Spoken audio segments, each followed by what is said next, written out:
бахшида ба соли ҷавонон дар доҳияи восеъ литсеи касбӣ техникӣ маркази чорабиниҳои фарҳангиву сиёсӣ гашта дар доираи чорабиниҳо ба рӯзи парчами тоҷикистон дар ин муассиса бо иштироки ҷавонон ҷамъомаду вохӯриҳо баргузор гардиданд. ин ҷамъомад аз вохӯрии собиқадорони меҳнат ва намояндагони ташкилотҳои ҷамъиятӣ бо донишҷӯён дар мавзӯи парчами тоҷикистон байрақи ҷумҳурӣ бахшида шуд. дар чорабинии раиси шӯрои собиқадорони ҷангу меҳнат ва намояндагони ташкилотҳои ҷамъиятӣ қайд намуданд ки рамзҳои давлатии тоҷикистон парчам, нишон ва суруди миллӣ аст.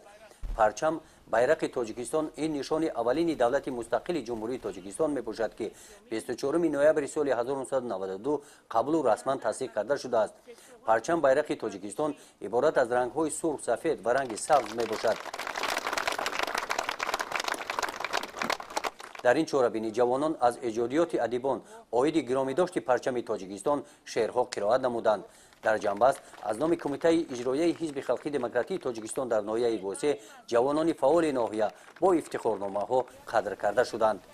гузориши хоҷа назриф худойназар зуҳуров аз ноҳияи восеъ барои барномаи иттилоотии навид.